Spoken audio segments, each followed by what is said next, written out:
ভাই রে ভাই, এমন লুকে শাকিব খানকে দেখে যে কেউ আতকে উঠবে।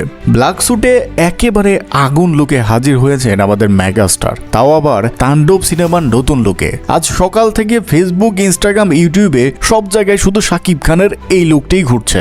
ভিডিও শেষে শাকিব খানকে নিয়ে চাঞ্চল্যকর তথ্য জানাবো, তাই শেষ পর্যন্ত দেখুন। আর ভাই, এমন লুক কিন্তু এর আগে কেউ দেখেনি। কেউ বলছে এটি শাকিব না, এটি হলিউডের কোনো অ্যাকশন হিরো। আবার অনেকে বলছে তাণ্ডব দিয়ে শাকিব ভাই যা আনছে ঢালিউডে আসলে ইতিহাস করবে। তাণ্ডব সিনেমার এই লুক শুধু শাকিবিয়ানদের না, সাধারণ দর্শকদের মধ্যেও আলোড়ন তুলেছে। ব্ল্যাক স্যুট, ডার্ক ব্যাকগ্রাউন্ড, চোখে সেই তীক্ষ্ণ চাহনি একেবারে হাইপ তুলে দিয়েছে শাকিব খান। কিন্তু কিছু মানুষ তো বলছে এটি যদি দ্বিতীয় লুক হয় তবে ট্রেইলার কতটা মারাত্মক হবে। আর ভাই, আপনাকে এক্সক্লুসিভ একটি ইনফরমেশন দেই যা এখনো অনেকেই জানেন না। তাণ্ডব সিনেমার মূল প্লটই তৈরি হয়েছে এক ভয়ঙ্কর হামলার ঘটনাকে ঘিরে, আর শাকিব খান সেই গল্পে একদম ধ্বংসাত্মক রূপে হাজির হচ্ছেন। তাই বস, আপনি যদি সত্যিকারের শাকিব ফ্যান হন তাহলে এখনই নিচে কমেন্টে লিখে ফেলুন এই লুক দেখে আপনার প্রথম রিয়াকশন কি ছিল।